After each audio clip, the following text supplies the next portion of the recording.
नमस्कार, आप देख रहे हैं डीके टीवी न्यूज चैनल। मैं हूं धर्मेंद्र शुक्ला। कोविड कहर, भारत में दूसरा कोरोना वेरिएंट इतना खतरनाक क्यों है? नई दिल्ली से डीके टीवी न्यूज चैनल के लिए ब्यूरो रमाकांत शुक्ला की रिपोर्ट। भारत में कोरोना का नया वेरिएंट क्या दूसरी लहर को कहीं ज्यादा खतरनाक बना रहा है? क्या यह दुनिया भर में फैल रहा है और क्या यह वैश्विक खतरा बन चुका है? भारतीय वैज्ञानिक फिलहाल इस बात को लेकर निश्चिंत नहीं है कि कथित डबल म्यूटेंट वायरस, जिसे आधिकारिक तौर पर B1.67 कहा जा रहा है, उसकी वजह से संक्रमण के मामले लगातार बढ़ रहे हैं। इसकी एक वजह तो यही है कि अभी भारत में पर्याप्त जीनोम सीक्वेंस के लिए सैंपल एकत्रित नहीं हो पाए हैं। हालांकि महाराष्ट्र में एकत्रित किए गए सीमित सैंपल में से 61% मामलों में यह वेरिएंट पाया गया है। हालांकि भारत और ब्रिटेन के बीच हवाई यात्रा जारी रखने के चलते यह वेरिएंट ब्रिटेन तक भी पहुंचा। इस सप्ताह की शुरुआत में ब्रिटिश स्वास्थ्य मंत्री मैट हैनकॉक ने कहा कि 103 संक्रमितों में भारतीय वेरिएंट पाया गया है। इसके बाद ही भारत को ब्रिटेन उन देशों की सूची में डाल दिया जहां से ब्रिटेन की यात्रा नहीं हो सकती है। हालांकि GIASAID के डेटाबेस के मुताबिक इस भारतीय वेरिएंट की पहचान अब तक कम से कम 17 देशों और अमेरिका के 15 राज्यों में हो चुकी है। वैज्ञानिक इस बात का पता लगाने की कोशिश कर रहे हैं कि क्या दो म्यूटेशन E484Q और L452R एक साथ नए वेरिएंट में आ गया है। क्या यह ज्यादा संक्रमक है और इस पर वैक्सीन का कम असर है? वैज्ञानिक इन बदलावों का पता वायरस के जीनोम सीक्वेंस के अध्ययन से करते हैं, जिसे संक्रमित मरीजों के स्वाब से लिया जाता है। वे वायरस के जेनेटिक कोड को तोड़ते हैं और फिर म्यूटेशन को ट्रैक करते हैं।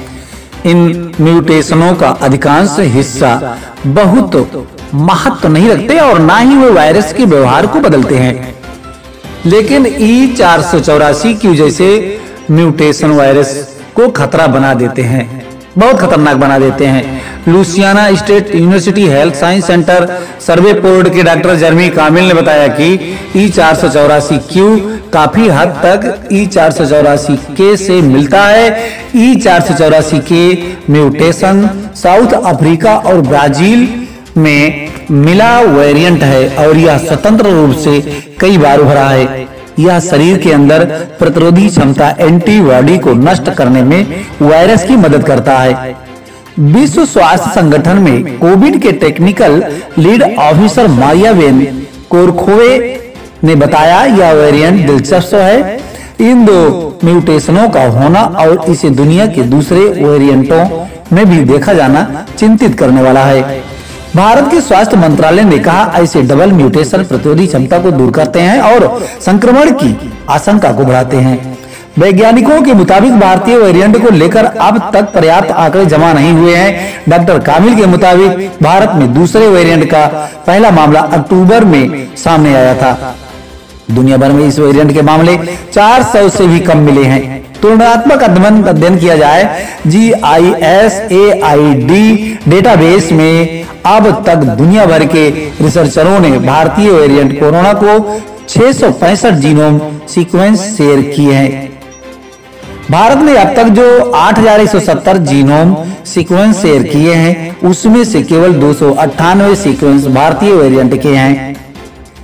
इसकी तुलना में दुनिया भर के वैज्ञानिकों की ओर से साझा किए गए जीनोम में 3,84,000 सीक्वेंस ब्रिटिश वेरिएंट की है, जिसे आधिकारिक तौर पर B1.1.7 कहा जाता है। डॉक्टर कामिल ने कहा, भारतीय वैज्ञानिकों ने अब तक जीनोम शेयरिंग की दिशा में कोई अच्छा काम नहीं किया है। यह शर्मनाक स्थिति है, क्योंकि अगर ये सीक्वेंस रियल टाइम फ्रेम में शेयर किए जाते तो भारत और दुनिया भर के वैज्ञानिकों के लिए सबसे मूल्यवान होते।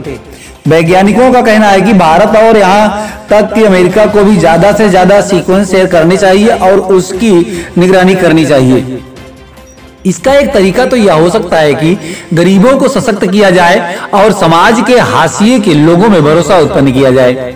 या फिर उन्हें बीमार होने पर भले ही लक्षण कम ही हो, लेकिन उन्हें कुछ इंसेंटिव देकर सैंपल देने के लिए प्रोत्साहित किया जाए।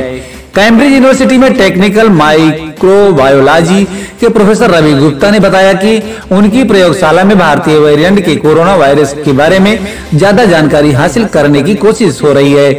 ब्रिटिश सरकार को कोरोना वायरस के नए वेरिएंट को लेकर सलाह देने वाले वैज्ञानिकों में शामिल प्रोफेसर गुप्ता ने कहा, भारतीय वेरिएंट इसलिए चिंतित करने वाला है क्योंकि इसमें दोनों खतरनाक म्यूटेशन मौजूद हैं। इन दोनों म्यूटेशन को दुनिया के अलग अलग हिस्सों में पाया गया है और ये दोनों आम लोगों की प्रतिरोधी क्षमता पर विपरीत प्रभाव डालते हैं। प्रोफेसर रवि गुप्ता के मुताबिक ये म्यूटेशन भारत में वायरस के अनियंत्रित प्रसार का नतीजा है। उन्होंने कहा, भारत की बड़ी आबादी और आबादी का घनत्व वायरस के म्यूटेशन के लिए उपयुक्त स्थिति मुहैया कराता है। 15 अप्रैल के बाद से भारत में प्रतिदिन 2 लाख से ज्यादा संक्रमित सामने आ रहे हैं। संक्रमित लोगों की मौत की संख्या भी लगातार बढ़ रही है। प्रोफेसर गुप्ता ने कहा, यह वेरिएंट दूसरे वेरिएंट की तुलना में ज्यादा खतरनाक है या नहीं है, इसको लेकर लोगों को ज्यादा चिंता नहीं करनी चाहिए। संक्रमण के ज्यादा मामले सामने आने से गंभीर रूप से संक्रमित मरीजों की संख्या बढ़ेगी। इस बात को लेकर लोगों को चिंतित होना चाहिए। अगर अस्पतालों में जगह नहीं होगी तो संक्रमितों को इलाज नहीं मिलेगा। ऐसी स्थिति में ज्यादा लोगों की मौत होगी। डॉक्टर काबिल के मुताबिक किसी भी वैज्ञानिक के लिए भारतीय वेरिएंट दुनिया का सबसे खतरनाक वेरिएंट बताना प्रीमेच्योर स्थिति होगी। इस वक्त दुनिया में सबसे ज्यादा चिंता ब्रिटिश वेरिएंट को लेकर है, जो ब्रिटेन के अधिकांश हिस्से को चपेट में ले चुका है और दुनिया के 50 से ज्यादा देशों में फैला हुआ है। डॉक्टर कामिल ने कहा, ब्रिटिश वेरिएंट से ज्यादा खतरनाक भारतीय वेरिएंट है। इस बात से मुझे संदेह है और हमें घबराना नहीं चाहिए। आखिर में वैज्ञानिकों ने मुताबिक वैक्सीन से वेरिएंट को भी रोकने में मदद मिलेगी। नेचर पत्रिका में प्रोफेसर गुप्ता और उनके साथी रिसर्चरों के प्रकाशित शोध अध्ययन के मुताबिक कुछ वेरिएंट निश्चित तौर पर इन वैक्सीनों से बच जाएंगे और वेरिएंट पर नियंत्रण अगली पीढ़ी की वैक्सीनों और वैकल्पिक वायरल एंटीजन के इस्तेमाल से हो पाएगा। कोरोना मरीजों का अंतिम संस्कार। बहरहाल अभी भी संक्रमण की स्थिति को कम करने की दिशा में वैक्सीनेशन सबसे महत्वपूर्ण है। डॉक्टर कामिल ने बताया, ज्यादातर लोगों को लिए वैज्ञानिक बीमारी और अस्पताल में मौत के खतरे बचाव है, इसलिए जो वैक्सीन उपलब्ध हो वह लेनी चाहिए। इसमें किसी तरह की हिचक नहीं होनी चाहिए और न ही किसी आदर्श कारगर वैक्सीन का इंतजार करना चाहिए। फिर मिलेंगे अगली खास खबरों के साथ, तब तक के लिए नमस्कार।